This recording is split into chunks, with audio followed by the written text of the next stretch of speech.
Days after a deadly attack at the Kabul airport killed scores of civilians, America has warned of another terror attack that is likely to hit the Kabul airport. US President Joe Biden has issued a statement where he has warned that the situation on the ground continues to be extremely dangerous and a new attack on Kabul airport is highly likely in 24 to 36 hours.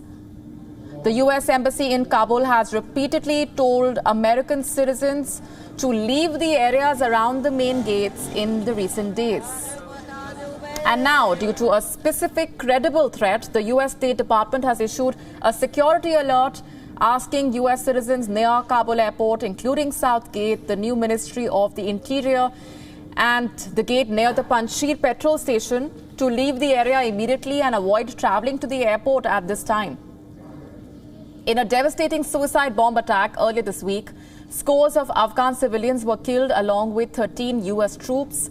The total death toll could be as high as 200 people in an attack later claimed by the Islamic State Khorasan. The attack came amid America's panic-stricken withdrawal from Kabul airport. The evacuation efforts from the Afghan capital continue despite the treacherous situation in Kabul and have now entered their final stages. Fulfilling Joe Biden's vow to hunt down the perpetrators of the attack and make them pay, America hit back at the Islamic State in Afghanistan in less than 48 hours after the devastating suicide bombing. The unmanned airstrike in the Nangarhar province of Afghanistan killed 2 high-profile ISK targets and left another wounded. The targets, who were logistics experts for the group, are believed to be key planners of the August 26 attack on the Kabul airport. The US Central Command has said that no civilians were killed in the airstrike. A terror threat looming over Kabul airport is flocked by crowds of thousands around its perimeter. The Taliban, meanwhile, have sealed off roads leading to the airport. They are only letting sanctioned buses pass by. The Taliban claim to have already moved into parts of the military side of the Kabul airport, but the Pentagon has repeatedly stressed that US forces retained control over the gates and the airlift operations, with the Taliban poised to take over when the last US plane leaves. Discussions have started on resuming normal flight operations.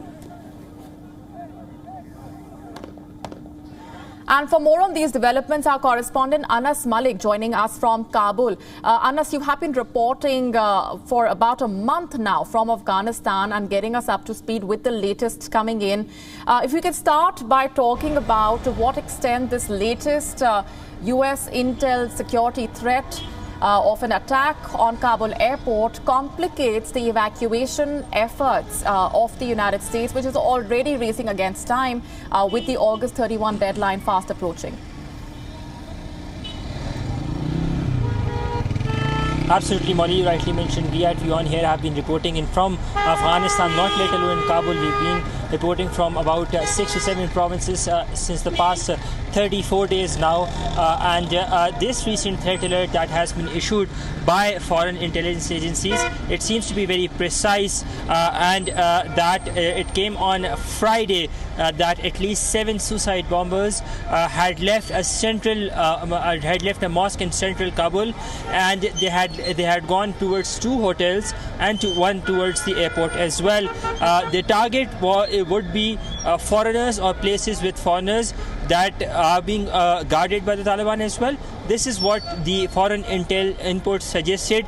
They were concrete inputs. And last night we saw a statement coming in from US President Joe Biden as well, where he said that he had warned of an imminent attack in the next 24 to 36 hours. Stringent security measures have been put in place around the airport. The road has been cordoned off. Nobody is allowed to go in or go out.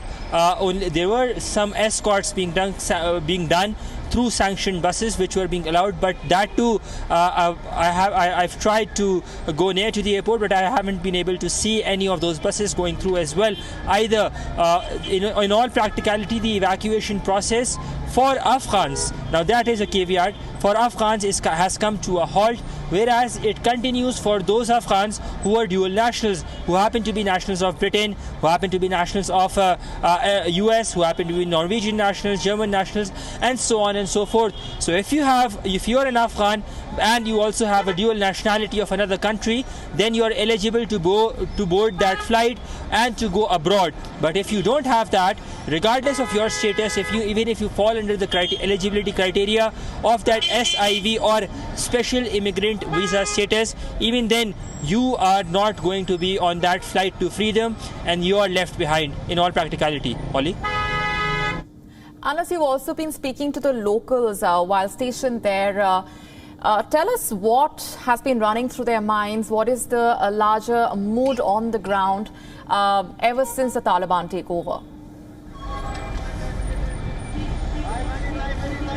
Well, the larger mood on the ground is that people are, at least on the record, they would not want to talk to you.